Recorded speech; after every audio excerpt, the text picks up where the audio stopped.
So my first circuit has the 9-volt battery connected to the switch and then to the variable resistor, which goes to the primary coil and then back to the negative terminal. The second circuit composes of the secondary coil that is just connected directly to the galvanometer.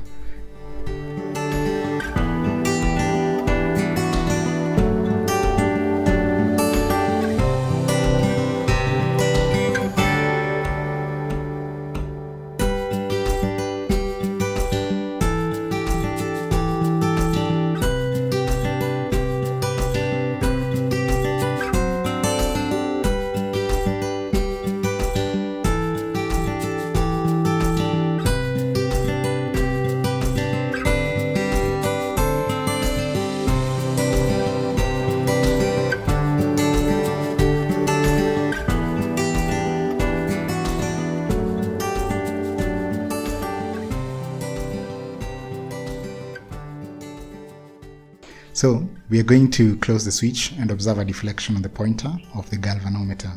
Now, closing and opening the switch will cause a change in the magnetic field of the primary coil. The deflection shows that an electric current has been induced in the secondary coil.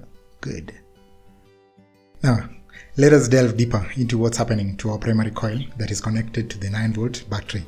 So that's our 9-volt DC source, and current flows in this direction. Using the right hand grip rule, if a coil carrying a current is grasped in the right hand such that the fingers point in the direction of the current in the coil, then the thumb points in the direction of the north pole. So that becomes my north pole and this becomes my south pole. Now our primary coil has been transformed to an electromagnet with a magnetic flux that runs from the north pole to the south pole. Remember, there's a high flux concentration at the poles, and that's why I'm adding more of these arrows to show the same, like so.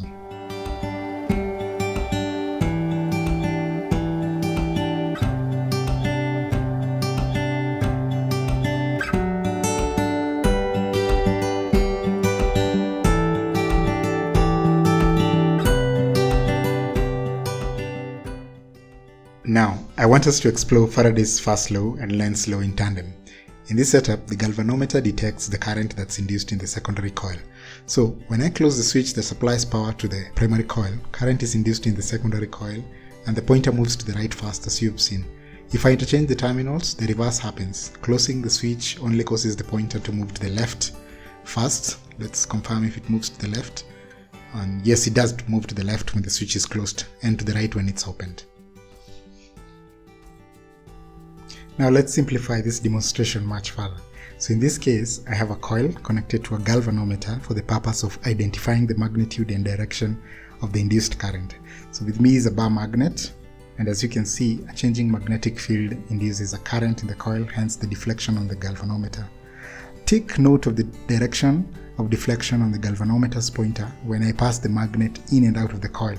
The deflection of the pointer is either to the left or to the right, depending on the magnetic pole that goes in first. So for instance, if I have the north pole going through the coil first, the deflection is to the right, and when it comes out the other end, the deflection is to the left. What's happening is that the induced current produces a magnetic field that opposes the change in the flux that caused the induced current in the first place. Sounds complicated, yeah, right? But I will make it more easier soon. So if I change the polarity that goes first in the coil, the reverse happens. The deflection is to the left first and then to the right when it comes out the other end, as you've seen. Okay, so let's put all of this into perspective. So this is a bar magnet. This ring will represent my coil. Let me indicate the magnetic field lines running from the north to south, like so, with a high flux concentration at the poles, and moving the magnet downwards through the coil. I made a simple 3D model, a representation of my bar magnet with strips of paper to represent the magnetic field lines that are invincible in magnet. So when I take my coil and kind of move the magnet model into the coil, like so, more and more of the paper strips representing the magnetic field lines tend to cut through the coil perpendicularly. Now, as observed, the magnetic field increases in the direction of motion of the magnet, like so. According to Faraday, when we have a changing magnetic field and a conductor in the form of a coil, current will be induced in the coil.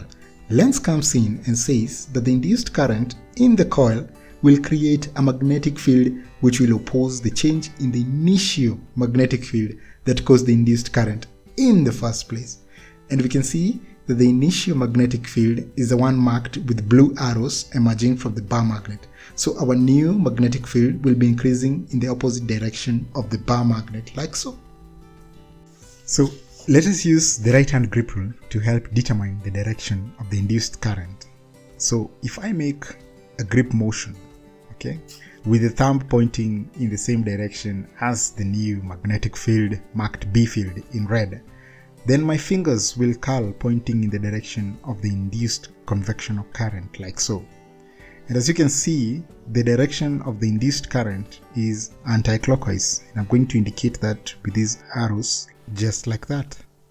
Again, this is my coil and this is my bar magnet with the south and north pole, like so. Now we have the magnetic field lines running from the north to south pole, like that. Now, going back to my model, the magnet is coming out of the coil, hence less and less of the magnetic field lines of the magnet are cutting the coil perpendicularly. With this in mind, the magnetic field decreases in the same direction as the motion of the magnet. This implies that there is a changing magnetic field within the coil, and bearing in mind Faraday's law, current will be induced in the coil. But we need Lenz law to tell us the direction of the induced current, like previously. Simply so, the induced current will create a magnetic field which will oppose the change in the initial magnetic field. Hence, the new field will oppose this decreasing change in flux by increasing the new flux, just like that. So once again, we will use the right hand grip rule with our thumb pointing in the same direction as the new magnetic field marked by B field in red. So the fingers will curl in the direction of the induced convectional current. So the fingers in this case curl in an anti-clockwise manner, thus induced current will flow in this direction, just like that.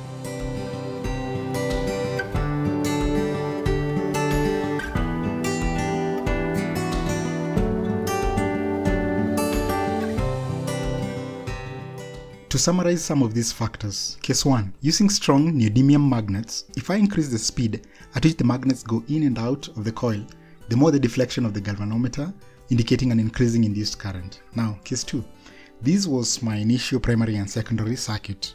When I close the switch in the primary circuit with no soft iron core in the coils, just a small deflection is noted. But when I take the soft iron core and put it in close proximity with both the primary and the secondary coil, just like that, and then close the switch, as we can see, it results in a more pronounced deflection of the galvanometer. Now, also moving the primary coil in and out of the secondary coil causes a change in flux, hence induces current, just like that. Case 3, we are going to look at how magnitude of current in the primary coil affects the induced current. So this is a variable resistor that will vary the current in the primary circuit.